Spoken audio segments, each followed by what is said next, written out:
fellow traders, solopreneurs, side hustlers, if you continue making these 5 financial mistakes, then your guess is as good as mine.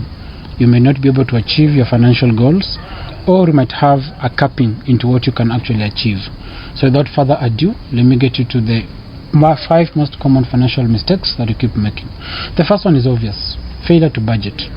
As a solopreneur, a trader, or even a side hustler with a business, most of us spend profits as they come. Of course, the big dream is to buy the flashy things and also to enjoy life with the profits. But as it comes, most of us spend it without any organized way of expenses. And this leads to a lot of financial pitfalls. So what can we do if this is something that you also struggle with? Personally, I may not give you a template. There's a lot of budgeting apps out there that can be used. But if you're just starting anew, you can, number one, just have your monthly expenses. So the first month that you're beginning to want to budget, just note down the every expense. If you buy a piece of paper, note it down. If you buy a pen, note it down. If you change oil in your car, note it down. If you buy ink for the office, note that down. Then at the end of the month, what we do is that we tabulate all the expenses for the month, so that you're able to get that figure of that month. And then at the end of the month, when you tabulate the numbers, you're able to also know how much you're spending, and also you're able to direct for the following months what you will do with that money. Secondly, and also something that most of us overlook, is taxes. So failure to tax or failure to plan for taxes is something that solopreneurs miss a lot, and this always comes to bite them, because if you fail to plan for taxes, the government will definitely come for their money, and when they come, they can either have penalties on you or have hefty bills for you to pay in terms of taxes, and most of the time you don't have this money, so you end up being broke. So the cycle of profits and being broke continues. So our advice and how we can mitigate this, we advise that open a separate account. It can be a business account, it can be a current account. Just open a separate account. Then also find an accountant or find someone that can tell you how much, according to your government, you're required to pay in taxes. So estimate. If it's 30%, like for us we pay 30%, take 30% of all the profits that you receive, put in that account, so that if you're paying your taxes quarterly, or paying your taxes annually, or even biannually, or even monthly, when the tax bill comes, you have an account that you can get all the money and pay.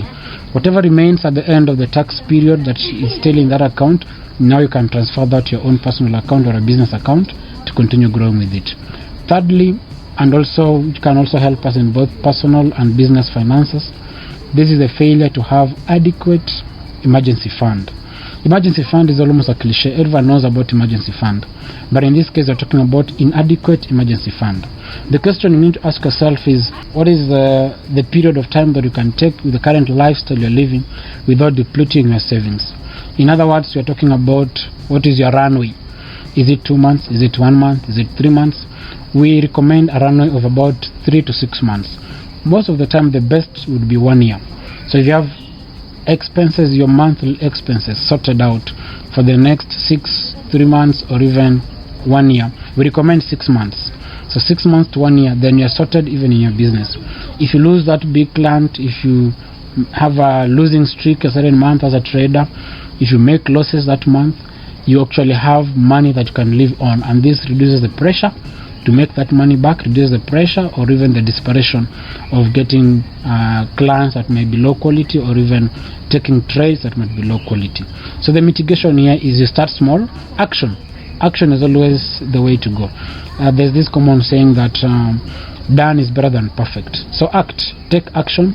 Whichever you're able to save, if it's 10%, if it's 5%, save monthly until you're able to accumulate up to 6 months or 1 year of your living expenses. Then when that is done, you're now able to even take bigger steps in your business and in your trading. Before then, you always live with desperation and fear. So make sure that you have enough and adequate emergency fund. Don't put all your savings into your trading account. Don't put all your savings into your business, so that you can multiply that. You don't have anything to live on, you don't have anything to eat. This will put a lot of pressure on you, and you may not be able to perform even in that business. So take it seriously and make sure that you act. Start small, grow slowly. Within a year or so, you might have saved enough that can last you at least 6 months. Fourth That's something that also is very common and is a common mistake, not just to solopreneurs and traders, but even also in personal finances. And this is failure to actually separate business money and also your personal money.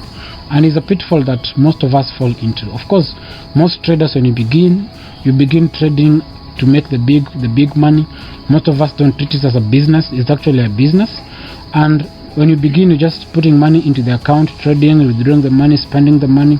So most of the time this money finds its way into your own personal accounts. So you end up mixing these monies. The pitfall in that is that you cannot monitor your growth. You cannot know how much you've actually accumulated from your business, or from your trading, or even from your side hustle. So we recommend that in case of trading or even a side hustle, open a separate account. Also in this case, there's no rule of thumb, there's no hard rule that it must be a business account. No, you can open either a business account or even just a separate account where all your trading profits, all your business money goes to, so that you're able to actually follow that money, budget that money separately, spend it separately, and you're able to know whether you're also living a life separately from the business has its own life. So let the business live its life, let the trading account have its own life. Take the money that you're allowed to spend, but let the business money be in the business account. Or the other option, again, you can do an LLC. You can incorporate your business and have a different business account. This, in due time, you can realize the fruits. From the offset, you never see these things, but from the onset, you may not see the beauty of having a separate account. But once you take action and actually do, you realize that as the years go by, there's some money that's accumulating, and you're able to do even other businesses around your main business and trading using that money from that business account. Last but not least, and this will come as a surprise, almost all of us, we know that someday we'll die. And this is almost certain to every other individual. There's no way going to get out of this life alive. So we shall die, we shall grow old. The strength that you have currently, the good book says that even the young men, they grow weary and old. So even the strength you currently have, as you grow older, this strength may go down. And that comes to retirement. We don't plan for retirement. And my encouragement to traders, solopreneurs, and side hustlers is that we need to plan for retirement. Though you may be making a lot of money as a young person, you think that you will remain liquid all these years, we actually encourage that. Take a portion of your money, put it aside. If you're in countries where the government finds a way of forcing you as a 9 to 5 to take some pension schemes and plan for retirement, the better. But I know most solopreneurs and business owners, some fail to take up because the government does not have a way of forcing everyone to have some pension scheme. So what is the mitigation? How can we change this? Throughout, you can realize all these 5 mistakes. The mitigation is taking action. Be massive in taking action. The action must not be massive action, but the point is that you take action, however small it is, but consistent action. Go open a private pension fund. If you are you're able to open a government pension fund, whichever scheme you're able to open, take that scheme, start slowly. As you're going along with the process of starting to save for your pension, you'll definitely get to know better places to put this money that can grow at a conservative rate and also can help you when the big days come. So that's all I had for you today, traders and solopreneurs. I hope you got some value from this video.